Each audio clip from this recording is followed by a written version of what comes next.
The boardroom was too quiet for a Monday. 20 employees sat around the glossy table, waiting for the big presentation. But instead of charts and numbers, all eyes turned toward the door. Kesha stepped in, her black heels clicking softly against the marble floor. In her arms, wrapped in a thin blanket, was her 6-year-old son, Jordan. His breathing was shallow, his skin pale. The asthma attack started at 4 a.m., and after hours in the emergency room, she had no one else to leave him with. She clutched him tighter and walked toward her seat at the front. Victoria Crawford, the executive director, stood up slowly. Her tailored white suit looked sharper than her smile. She stared directly at the child. "What the hell is that kid doing here, Kesha?" she snapped. "This is not a daycare. This is Morrison and Associates." The room froze. Someone coughed. A man shifted in his seat. "I'm sorry, Ms. Crawford," Kesha said, keeping her voice steady. "My sitter canceled last minute. I couldn't miss today. This is the Miller pitch I've spent 3 months building." Victoria walked around the table slowly, the sound of her heels bouncing off the walls. "And you thought it was professional to bring a sick child to a client meeting?" "No, I thought it was human," Kesha replied. Jordan coughed again. Kesha reached into her bag and pulled out his inhaler with trembling hands. Not from fear, she was tired, exhausted, angry. Victoria didn't flinch. "Company policy is clear. No exceptions. You're done here. Hand over your badge. You're being terminated. Effective immediately." Then she turned to the room. "Let this be an example," she declared. "Professionalism above personal drama." No one said a word. Not Marcus from marketing, not Jennifer from accounting, not Robert, whom Kesha had saved from losing a $200,000 client deal months ago. They all lowered their eyes, afraid of what speaking up might cost them. Security arrived, almost too fast. A tall man with a cold face stepped in and held out his hand. "Let's go, ma'am." Kesha took a deep breath and kissed Jordan's forehead. She didn't plead. She didn't beg. She stood tall and walked across the room like someone with nothing to hide. As the elevator doors closed behind her, Jordan whispered, "Mommy, why is that lady being so mean to us?" Kesha didn't answer. Not yet. That moment didn't break her. It activated her. It had always been like this. Kesha had walked through those office doors every day for 6 years. Early mornings, late nights, weekends, holidays. She did it all. Not because she had to prove anything to anyone, but because she thought if she worked hard enough, they'd finally see her. But they never really did. She was the black woman who worked twice as hard and got half the recognition. Every spreadsheet fixed behind the scenes, every presentation saved at the last minute. Her name was never mentioned. She'd missed Jordan's 3rd birthday to prepare a budget proposal. She'd worked through migraines, family funerals, even pneumonia once, just to keep her spot. Because spots like that? Black women don't get them easily in corporate America. And when they do, they come with a silent warning. You better be perfect, or you're replaceable. But that morning wasn't about her career. It was about her son. He had barely slept, wheezing through the night, clutching her hand in the ER waiting room. No child should be fighting for breath while their mother worries about losing insurance. When the doctor said Jordan could be discharged, she had 2 choices: miss work and get written up again, or bring him with her, keep him safe in her sight, and take the hit. She chose her child. She walked into that office knowing exactly what could happen. But she also knew she wasn't just walking in as an employee. She was walking in as a mother who had nothing left to lose. And yet, when it happened, when Victoria stripped her of her badge and dignity in front of everyone, it wasn't the anger that hit hardest. It was the silence. Not one person stood up. Not one co-worker said, "Wait, she saved this firm more than once." Not even a glance of sympathy. Just dropped eyes and awkward shifting in seats. The kind of silence that tells you everything you ever need to know. But that silence didn't crush her. It cleared the noise. When Kesha left that building, she wasn't just fired. She was free. Free to stop playing by rules made to keep her in line. Free to remember what her mother once told her. They never expect the black woman to fight back with intelligence. That's their biggest mistake. And now, that mistake belonged to Victoria. Kesha was still in her apartment when her phone lit up with notifications. She hadn't even taken her coat off. Jordan was asleep on the couch, his tiny body curled up under a blanket. The video was already online. Victoria had posted it on her LinkedIn. A clip of Kesha being humiliated, her son coughing, her voice calm but breaking. It was all there, captured like a performance, framed like a lesson. The caption read, "Leadership means making tough choices. We cannot allow emotions to compromise excellence. Professional standards, tough love." The likes were climbing. Over 400 executives, strangers, HR managers from big-name companies, all praising Victoria for being strong and decisive. Nobody asked who the woman in the video was.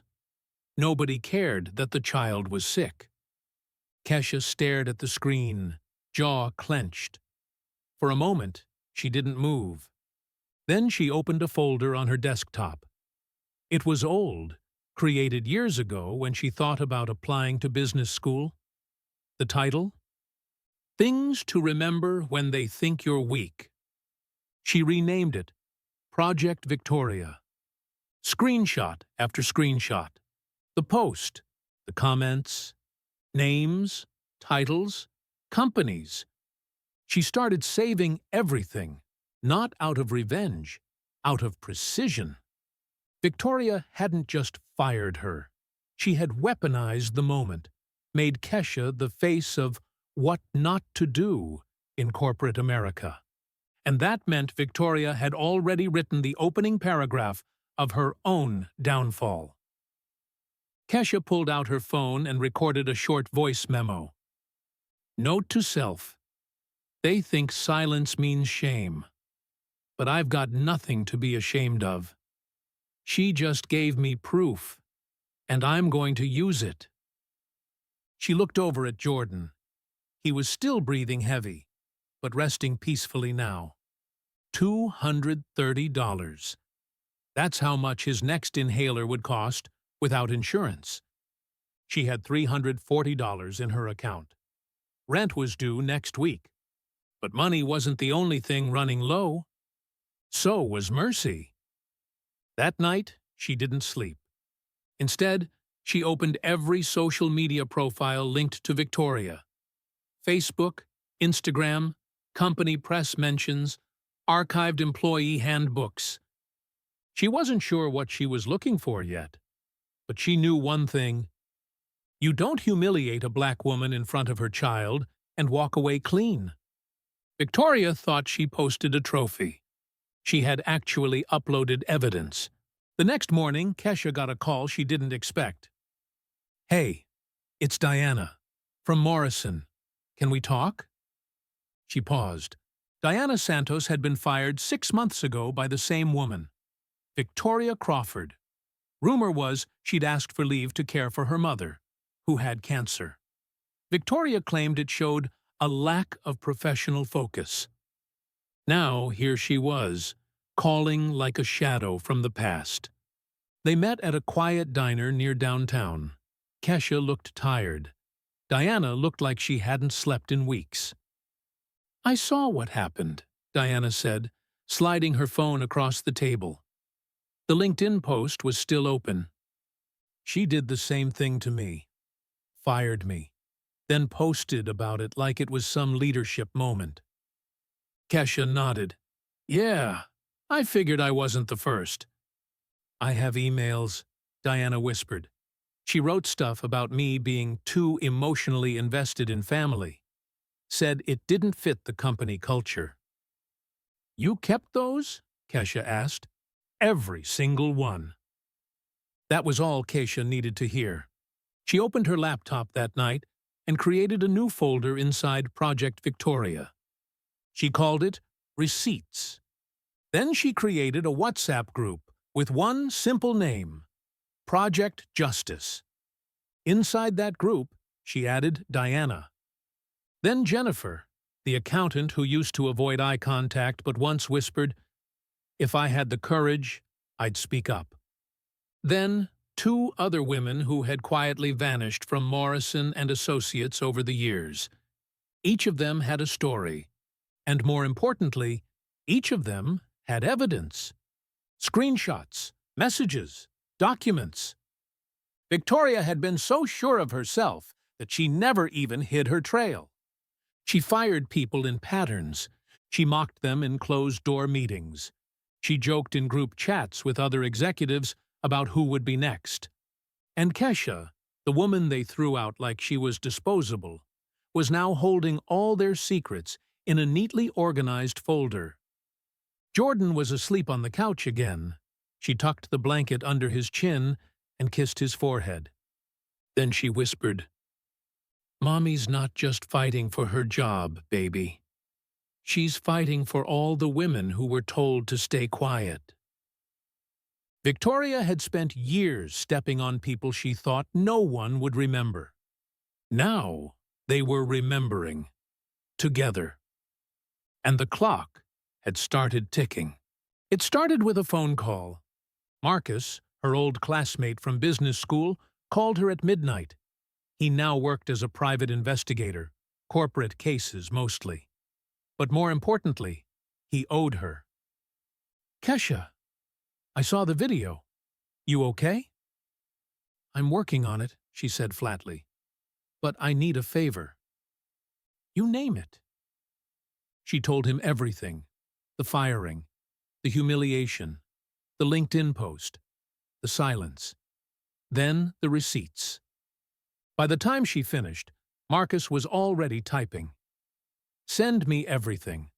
I'll start digging on my end." 2 days later, he called back, and he wasn't calm. "She's got a history, Kesha. A long one." "Victoria?" 15 firings in the past 2 years. 12 of them were women of color. The patterns are loud. Kesha sat in silence. She keeps files, Kesh. Screenshots, recordings, personal notes about staff she doesn't like. She doesn't just fire people. She collects trophies. It was worse than Kesha thought. Meanwhile, Victoria had made another mistake. She fired someone else. But this time, it wasn't just anyone. It was Jennifer Walsh, a white woman in her 30s, sharp, confident, and the daughter of a U.S. senator running for governor. And Victoria, in her usual arrogant style, posted the firing on LinkedIn again. Smug caption, cold smile, same playbook. Only this time the script flipped. Jennifer didn't stay silent. She called media. Then she called Marcus. And then she called Kesha. "I heard you have something on Victoria. So do I. And the media's listening." They met at a discreet cafe uptown. Jennifer looked furious. Not shaken, not scared. Furious. "She tried to make me into a lesson," Jennifer said, holding her coffee like it was holding her together. "She had no idea who I was. And now I want the world to know who she is." Kesha pulled out her laptop and smiled. "You're going to want to see this." Screenshots, emails, private chats, termination logs, comments about emotional instability, cultural incompatibility, and controlling motherhood. Jennifer's eyes widened. "You've been building a case." "No," Kesha said quietly. "I've been building a reckoning." That night, they pitched the full story to a national news show, America Exposed. The producers listened. Then they paused. "This isn't just a scandal," the host finally said. "This is systemic discrimination. On camera. We'll run it next week. Prime time." Victoria had no idea what was coming. She had built a career on stepping over others, but now she had finally stepped on the wrong name. The night the episode aired, America watched with popcorn in hand. Tonight, on America Exposed. The anchor's voice was calm, almost too calm, but the footage wasn't. The show opened with Victoria's own LinkedIn video, the one where Kesha stood holding her sick child, being fired in front of a room full of silent colleagues. The host didn't even need to explain. The image said everything. Then the file appeared on screen. Project Victoria. The audience saw screenshots of her internal memos, jokes about women's appearances, speculation about pregnancies, and labels like unstable, too aggressive, not a good cultural fit. The segment didn't hold back. Victoria's secret WhatsApp group was revealed, a digital back channel between powerful female executives in the city. A blacklist of employees, mostly Black, Latina, single moms. They weren't just gossiping. They were planning takedowns. The host leaned in, face serious. This wasn't leadership. This was a quiet war against vulnerable women in America's corporate world. And it was all documented. The final blow came like a gut punch. Embezzlement. $120,000 missing from Morrison's training and development fund, rerouted into personal development retreats in Italy, Dubai, and Turks and Caicos. The receipts were all there. Fake invoices, forged training plans, luxury hotel bills under false names. 1 hour after the segment aired, Victoria's name was trending #1 on X, Twitter. By morning, 5 companies named in the WhatsApp messages had launched internal investigations. At Morrison and Associates headquarters, the air was stiff. Victoria walked into the Monday morning board meeting like nothing had happened. Then her assistant burst in, face pale. "Ms. Crawford, you need to see this." She handed over a phone. Victoria looked down and saw her own face on national television. Her voice, her smug smile, her cruel captions. One board member stood up, then another. "I think you need to leave the room," one of them said. 15 minutes later, Victoria Crawford, once the Queen of Control, was escorted out by the same security team she had used against so many others. The company's Instagram live-streamed her dismissal, poetic irony in full color. She didn't speak. She didn't fight. Because for the first time, she was defenseless. The empire she built on fear had just collapsed under the weight of its own arrogance. 3 days after the exposé, Kesha's phone rang. "Ms. Rodriguez," said a voice on the line, "I'm calling on behalf of Morrison and Associates. The board would like to formally offer your re-employment, along with a promotion to senior manager and financial compensation." Kesha looked over at Jordan, who was quietly coloring at the kitchen table. His inhaler sat beside him, untouched for the first time in days. "Thank you," she said calmly, "but I'm considering other offers." That was true. 3 top consulting firms had reached out after the story aired, not just to hire her, but to lead. They didn't just want an employee. They wanted the woman who had exposed a corporate cancer using only her mind, her patience, and a sick child in her arms. 6 weeks later, she sat behind a glass desk, 23rd floor, overlooking the same skyline that once made her feel small. Now, she owned her place in it. The company? Davies and Partners, one of the most respected consulting firms in the country. Her title? Chief Operating Officer. Jordan had a new school, a new doctor, and the best medical care she could afford. His drawings had changed too. No more broken cars and empty houses. Now he drew black superheroes. Mothers in suits. Women with briefcases as shields. "Mommy," he asked one night, showing her a picture, "are you like this one?" She smiled and kissed his forehead. "No, sweetheart. I'm better." That same week, her phone buzzed again. It was Senator Walsh. "Kesha, I wanted you to hear it first. The Corporate Discrimination Protection Act just passed." Then she added, "They're officially calling it the Kesha Rodriguez Act." Kesha sat in silence for a second, then whispered, "Thank you." Not for the title, not for the applause, but for proving her mother right. Her mother once told her, "True victory isn't when you destroy the people who hurt you. It's when you build something so powerful that they become irrelevant." And now, the woman once fired in front of a boardroom full of cowards had become a name carved into law. As she tucked Jordan into bed that night, he looked up with sleepy eyes. "Mommy, are you still mad at that mean lady?" "No, baby," she whispered, pulling the blanket up to his chin. "You can't stay mad at someone who taught you such a valuable lesson." "What lesson?" "That people who build power by hurting others always lose in the end, because empires built on cruelty always collapse. And when they do—" She paused, smiled, and kissed his cheek. "Women like us will be standing right where they fell, building something stronger,